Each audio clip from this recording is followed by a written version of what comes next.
छात्र छात्राओं, online digital class में फिर से आपका स्वागत। जो अपने बीए पार्ट सेकंड में जो फर्स्ट पेपर है संसाधन भूगोल यानी रिसोर्स ज्योग्राफी, उसमें अपना विषय चल रहा था, यानी अपना जो चैप्टर चल रहा था वो था यानी संसाधन भूगोल की अर्थ, परिभाषा, उपागम तथा उसका संसाधन भूगोल की प्रकृति, विषय क्षेत्र व महत्व। तो उसमें अपने आज का जो टॉपिक है वो है संसाधनों का विषय क्षेत्र, यानी संसाधनों का विषय क्षेत्र। तो भूगोल की विभिन्न शाखाओं की तरह ही संसाधन भूगोल का भी एक निश्चित विषय क्षेत्र है, यानी भूगोल की विभिन्न शाखाओं की तरह ही भूगोल की विभिन्न शाखाओं की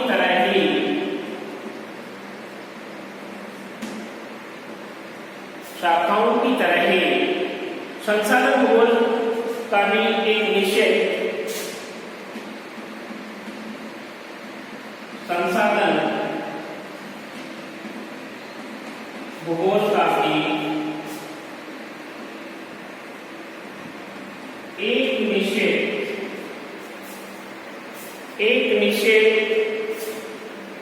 विषय क्षेत्र है।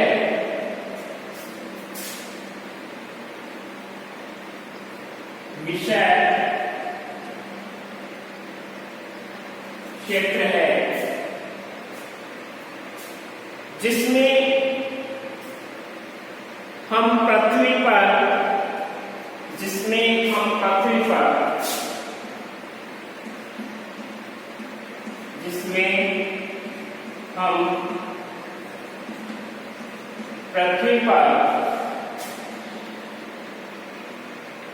वह पृथ्वी पर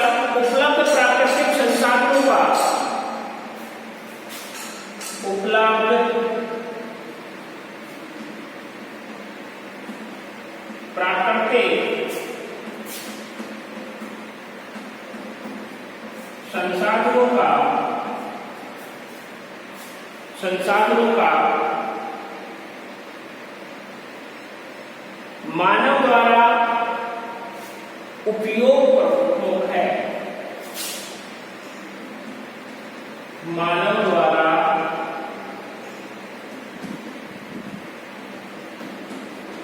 उपयोग प्रमुख है, यानी भूगोल की विभिन्न शाखाओं की तरह ही संसाधन भूगोल का भी एक निश्चित विषय क्षेत्र है, एक एरिया है, क्राइटेरिया है, जिसमें हम पृथ्वी पर उपलब्ध प्राकृतिक संसाधनों का मानव द्वारा क्या कर रहे हैं, उपयोग कर रहे हैं, यानी मानव द्वारा उसका क्या उपयोग प्रमुख है। अब वर्तमान में संसाधन भूगोल को प्रमुख 4 भागों में बांटा गया है। वर्तमान में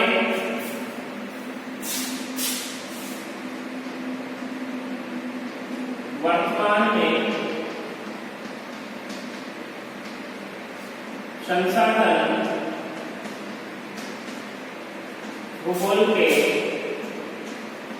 क्षेत्र को 4 भागों में बांटा गया है।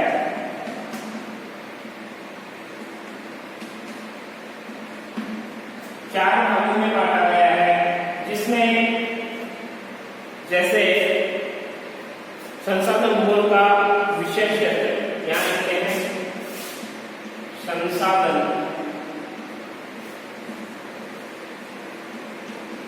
भूगोल का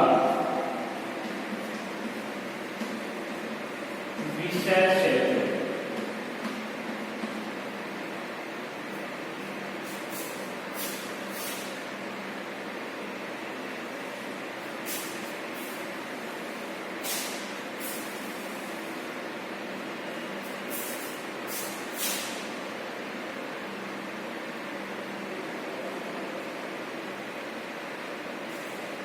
एक, दो, 3 और ये 4। ये 4 भाग हुए।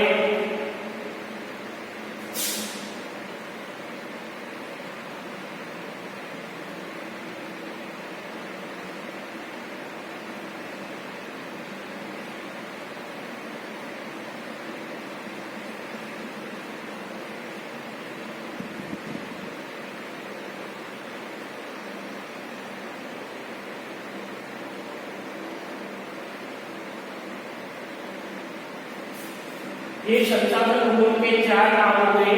इसमें पहला है प्राकृतिक संसाधनों का उद्भव तथा वितरण। प्राकृतिक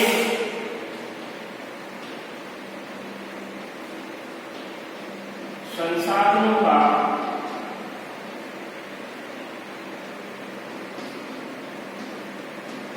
उद्भव व वितरण। दूसरा है मानव संसाधन।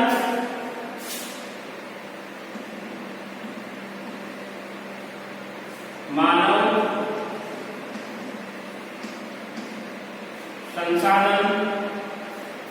थर्ड है संसाधनों का उपयोग। संसाधनों का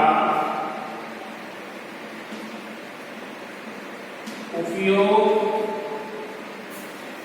और फोर्थ है संसाधन प्रबंधन। संसाधन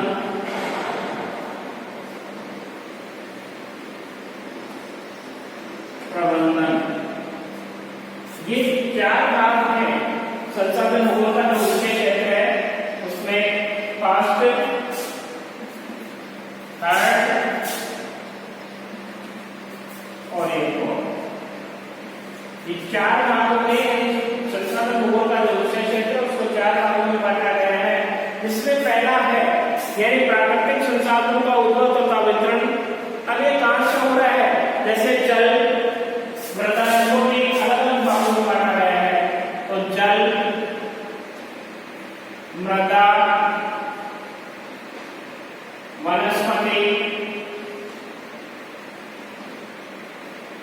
और वनस्पति के बाद में जंतु जगत व खनिज। जंतु जगत व खनिज।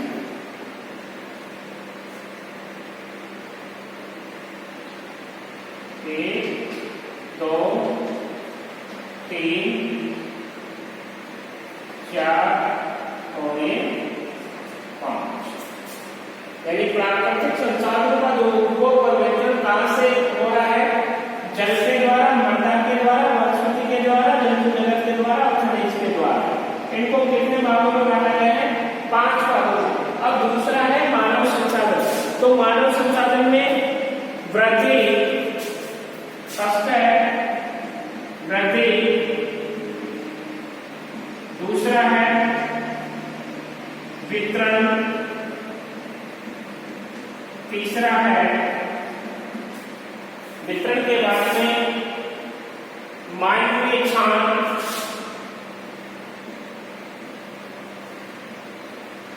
मानवीय क्षाम। और चौथा है संस्कृति।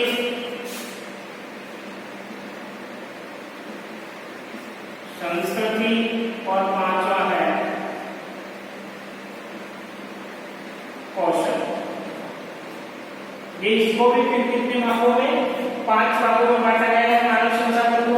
अब है संसाधनों का उपयोग, यानी थर्ड है संसाधनों का उपयोग, जिसमें जल, भूमि, सौर ऊर्जा, जल, भूमि, सौर ऊर्जा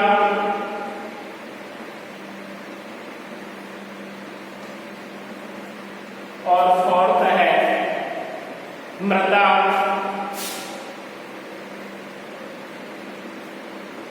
और पांचवा है जीवीय संसाधन, जीवीय संसाधन, और छठा है खनिज पदार्थ, खनिज पदार्थ। अब फोर्थ नंबर का है संसाधन प्रबंधन, जिसमें मूल्यांकन होता है। फर्स्ट है मूल्यांकन,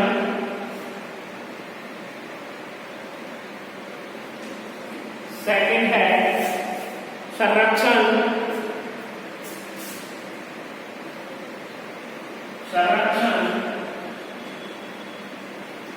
थर्ड है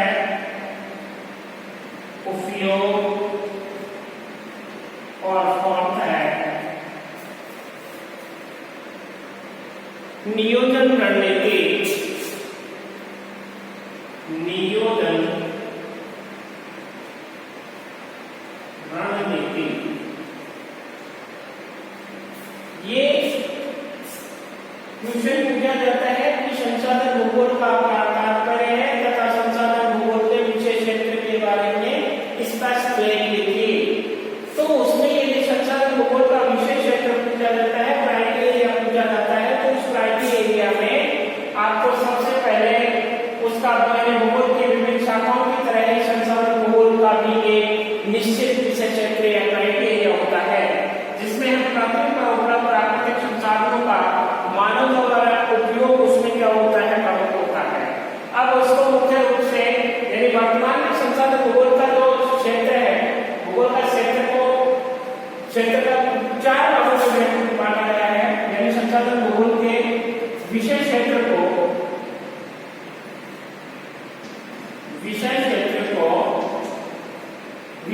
को चार भागों में बांटा गया है। अब वो 4 भाग हैं। पहला है प्राकृतिक संसाधन का उद्भव और वितरण। तो प्राकृतिक संसाधन कौन कौन से हैं? प्राकृतिक संसाधनों की जल है, मृदा है, वनस्पति है, जीव जंतु है और खनिज है। ये क्या है? प्राकृतिक संसाधन। अब इनका उद्भव यानी जल का उद्भव कैसे हुआ, मृदा का उद्भव कैसे हुआ, वनस्पति का कैसे हुआ, जंतु का कैसे हुआ और खनिज का कैसे हुआ, ये उद्भव बताने के पश्चात इसका अपने को क्या बताना है, वितरण बताना है। यानी अपने पृथ्वी पर जल का कितना वितरण है, मृदा का कितना है, वनस्पति का कितना है, जंतु का कितना है तथा खनिज संसाधनों का कितना है। फिर अपने दूसरा विभाग है उसमें मानव संसाधन। तो मानव संसाधन में मानव की जो वृद्धि है, जनसंख्या वृद्धि है, वो बताइए। यानी मानव की जनसंख्या वृद्धि बताइए, उसका वितरण किस प्रकार से है, यानी कहाँ आवासीय क्षेत्र है, कहाँ अवासीय क्षेत्र है, मानवीय छांट के बारे में बताना है, संस्कृति के बारे में बताना है और कौशल के बारे में बताना है। तीसरा है संसाधनों का उपयोग। तो संसाधनों का उपयोग अपने जल के द्वारा कर रहे हैं, भूमि के द्वारा कर रहे हैं, सौर ऊर्जा के माध्यम से कर रहे हैं, मृदा के उपयोग से कर रहे हैं, जैविक संसाधनों के उपयोग कर रहे हैं और खनिज पदार्थों के उपयोग कर रहे हैं। थर्ड हो गया। फोर्थ है संसाधनों का प्रबंधन। तो संसाधनों का प्रबंधन है उसमें सबसे पहले हम करेंगे उसका मूल्यांकन। क्या करेंगे? उसका मूल्यांकन करेंगे, फिर उसका संरक्षण करेंगे, उसको रोकने के उपाय करेंगे, फिर उपयोग करेंगे और नियोजन रणनीति बनाएंगे। ये क्या है? संसाधन भूगोल का विशेष क्षेत्र का एक प्रारूप है। यदि विशेष क्षेत्र आपको पेपर में पूछा जाए तो इसके बारे में सबसे पहले फ्रंट पेज पे ये चीजें आप दिखाओगे और फिर उसका वर्णन करोगे। तो अपने पहले है प्राकृतिक संसाधनों का उद्भव एवं वितरण। जो प्राकृतिक संसाधन है कौन कौन से प्राकृतिक ये वाले, यानी प्राकृतिक संसाधनों का उद्भव और वितरण। तो अपने सबसे पहले देखते हैं संसाधन भूगोल की प्रारंभिक विषय वस्तु में संसाधनों की उत्पत्ति तथा वितरण को सम्मिलित किया जाता है या सम्मिलित किया गया है। इसकी उत्पत्ति की संपूर्ण प्रक्रिया का अध्ययन कर मात्रा का पता लगाया जाता है, जिसके आधार पर उनका उपयोग निर्धारित हो सके। यानी उसके आधार पर उनका क्या होगा, उपयोग निर्धारण होगा। अब फर्स्ट है जल संसाधन। तो जल संसाधन का वितरण पृथ्वी पर महासागरों के अतिरिक्त नदियों, झीलों, तालाबों, भूमिगत तथा हिम आवरण व हिम टोपों के रूप में मिलता है। यानी जो जल है, इस जल संसाधन का वितरण पृथ्वी पर जल संसाधन का वितरण पृथ्वी पर महासागरों के अलावा नदियों, झीलों, तालाबों,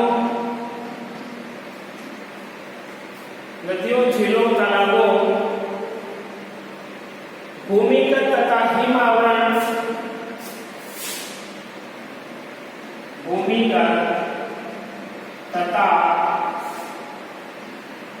हिम आवरणों के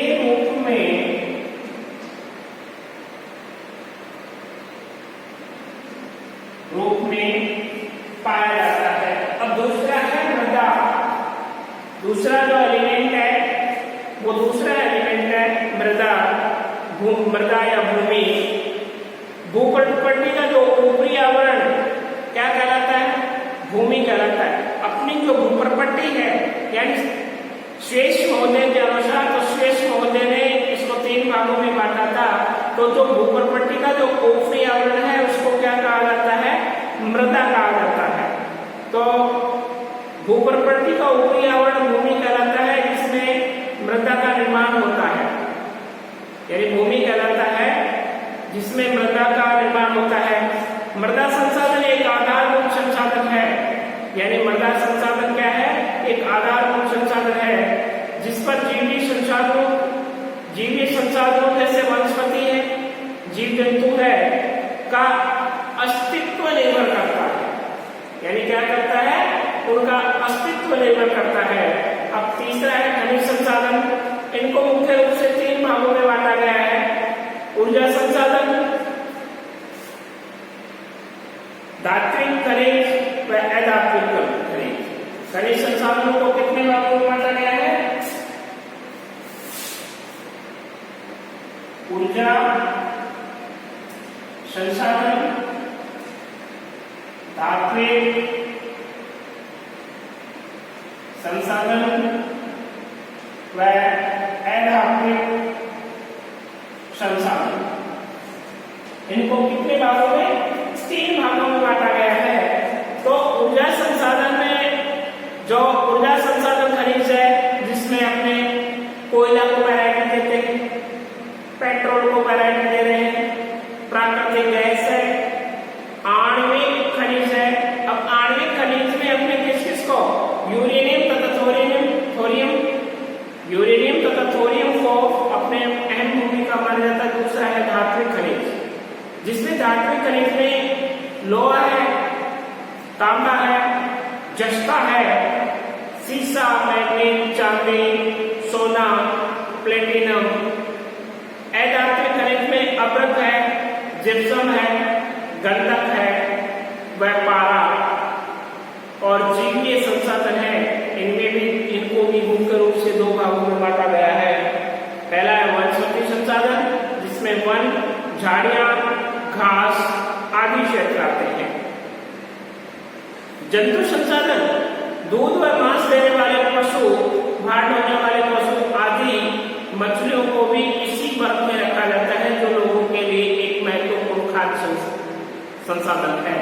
कहने का मतलब जंतु संसाधन के अंतर्गत उनको रखा जाता है जो दूध व मांस देने वाले पशु, भार ढोने वाले पशु तथा मछलियों को भी इसी वर्ग में क्या किया जाता है, सम्मिलित किया जाता है, जो लोगों के लिए एक प्रमुख खाद्य संसाधन है। दूसरा है मानव संसाधन तथा वातावरण से संबंध। दूसरा है मानव संसाधन तथा वातावरण से संबंध।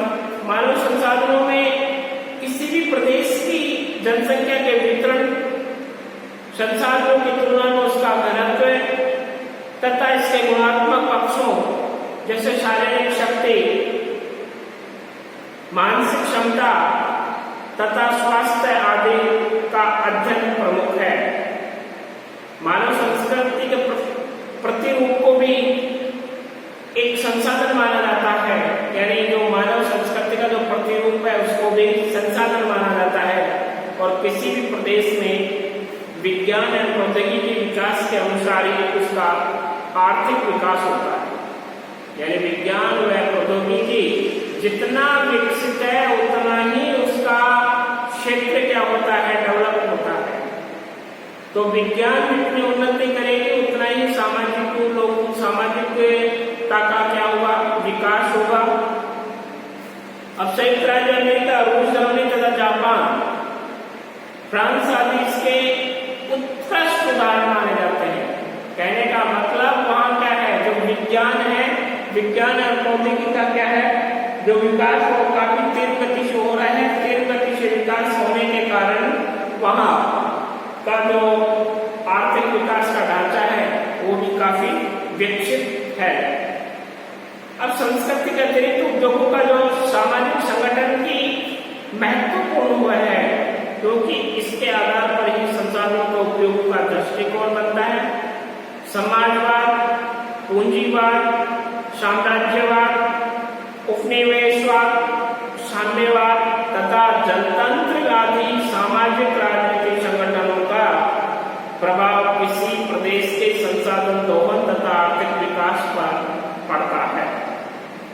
सामाजिक दृष्टिकोण संसाधन दोहन की जो दिशा निर्धारित करते हुए मानव और पर्यावरण के संबंधों को भी क्या करता है, प्रभावित करता है। अब यूरोप में जूडो पेशन धार्मिक परंपराओं का जो मानना था कि मनुष्य पर्यावरण के सभी जीवों से श्रेष्ठ है, तो इस विचारधारा से मानवीय कौशल और क्षमता को प्रोत्साहित करके प्रकृति को अधिकतम शोषण द्वारा नियंत्रण करने पर बल दिया गया। इसके बाद में तीसरा है संसाधनों के उपयोग का अध्ययन। तीसरा है संसाधनों के उपयोग का अध्ययन। यह है संसाधनों के उपयोग का अध्ययन। तो संसाधनों के मनुष्य अपनी आवश्यकताओं की पूर्ति के लिए विज्ञान और प्रौद्योगिकी का क्या करता है, विकास करके प्राकृतिक संपदा का क्या करता है, उपयोग करता है। यानी मनुष्य अपनी आवश्यकताओं की पूर्ति के लिए अपनी जो आवश्यकताएं हैं उनके पूर्ण प्रौद्योगिकी का क्या करता है, विकास करता है और प्राकृतिक संपदाओं को उससे जोड़ने का प्रयास करता है। तो वह संसाधनों की किसमें आता है, वह संसाधनों की श्रेणी में आता है। जैसे जल है, जल पृथ्वी पर संपूर्ण जीव जगत की प्राथमिक आवश्यकता होती है। यानी जो पानी है, ये पानी पृथ्वी पर संपूर्ण जीव जगत की प्राथमिक आवश्यकता है, मूलभूत आवश्यकताओं में गिना जाता है। मूलभूत आवश्यकता है पृथ्वी पर उपलब्ध जल का केवल लगभग 2% जल ही मानव उपयोग योग्य माना जाता है। बाकी 98% जल क्या है, यानी मनुष्य के योग्य नहीं माना जाता। बाकी सारा क्या है, व्यर्थ है। क्यों? क्योंकि उसमें किसकी मात्रा पाई जाती है, उसमें मात्रा पाई जाती है, लवणता की मात्रा अधिक पाई जाने के कारण वो मनुष्य के उपयोग नहीं कर सकता। यानी मनुष्य को उसका के लिए उपयोग सिद्ध नहीं है। इसलिए अपने पृथ्वी पर यानी 2% जल ही मनुष्य के योग्य माना जाता है। जैसे अपने बात करते हैं कि मानव उपयोग के योग्य है, शेष लवणीय जल महासागरों में पड़ा है तथा कुछ भाग स्थायी हिम के रूप में अंटार्कटिका व ग्रीनलैंड जैसे हिम चादर के रूप में स्थित है। जल का उपयोग घरेलू कार्यों जैसे कृषि फसलों को सिंचित करने में, पशुओं के लिए जल विद्युत उत्पादन करने के लिए, उद्योगों में मत्स्य पालन तथा नौ परिवहन आदि में इसका क्या किया जाता है, उपयोग किया जाता है। भूमि एवं मृदा, लैंड एंड सॉइल, भूमि पर मृदा जल संसाधन करता है, क्योंकि कृषि, पशुपालन, व्यापार तथा परिवहन आदि इन्हीं संसाधनों द्वारा संभव है। तो मानव की खाद्य आपूर्ति प्रत्येक शाकाहारी भोजन अप्रत्यक्ष मांस प्रदान करने वाले जंतु पर, वनस्पति पर क्या करता है, निर्भर करता है। इस रूस में इन्हीं संसाधनों पर निर्भर है। मनुष्य ने भूमि संसाधनों का विकास करके कृषि विविधता उत्पादकता में क्या की है, वृद्धि की है। भूमि के उपयोग हेतु मृदाओं के अनुसार फसलों का चुनाव करना, भूमि उत्पादकता को बनाए रखने के लिए नवीन कृषि पद्धतियों का क्या किया है, विकास किया है। वनस्पति, अब वनस्पति की अपनी बात करें, अपनी चर्चा करें तो वनस्पति में वन, घास, स्थल, झाड़ियां जो लाइटें नाटी को सम्मिलित किया जाता है, जिनसे मानव को कंदमूल, फल आदि भोज्य पदार्थ, इमारती लकड़ी, औद्योगिक कच्चे माल आदि प्राप्त करता है। जीव जंतु में अपने मानव का पशुओं से प्रारंभ से ही गहरा संबंध रहा है। मनुष्य संस्कृति विकास के प्रारंभिक समय में पशुओं का आखेट कर अपना भरण पोषण करता था और संस्कृति विकास के साथ मानव तथा जीव जंतु के मध्य संबंधों का स्वरूप बदला, जिसके अंतर्गत मानव ने पशुओं का शिकार करने के बजाय उनको पालतू बनाने लगा।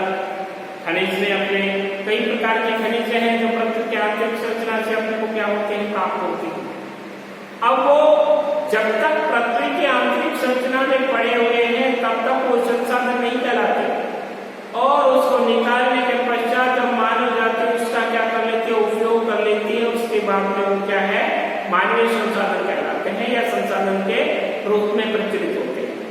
तो ये स्पष्ट है कि जो मानव भूगोल का जो विशेष क्षेत्र है, यह मानव भूगोल का विशेष क्षेत्र मुख्य रूप से कितने भागों में, 4 पार्टों में बांटा गया, यानी प्राकृतिक संसाधनों का अनुभव और वितरण, मानव संसाधनों का उपयोग और संसाधन प्रबंधन। ये 4 भाग हैं। इन 4 भागों में भी अलग अलग इनके क्या किया गया है, डिवाइडेशन किया गया है। जैसे पहला है प्राकृतिक संसाधनों का उद्भव और वितरण। तो इन प्राकृतिक संसाधनों का उद्भव वितरण में अपने बात करते हैं तो वो है, पहला है जैसे जल के बाद में दूसरा है गंगा, गंगा के बाद में वनस्पति और वनस्पति के बाद में जंतु जगत और खनिज। और मानव संसाधन में धरती, वितरण, मानव विचार, संस्कृति और कौशल और संसाधन का उपयोग में जल, भूमि, सौर ऊर्जा, मृदा और जीव के संसाधन और खनिज पदार्थ और संसाधन प्रबंधन में मूल्यांकन है, संरक्षण है और उसका उपयोग है। ये है मानव संसाधन भूगोल का विशेष क्षेत्र। तो इसको आप अच्छी तरह से तैयार कर लेंगे। ये बहुत ही बढ़िया टॉपिक माना जाता है और एग्जाम की दृष्टि से मोस्ट भी है। अब इसके बाद अपने नेक्स्ट क्लास में दूसरा अध्ययन करेंगे। धन्यवाद।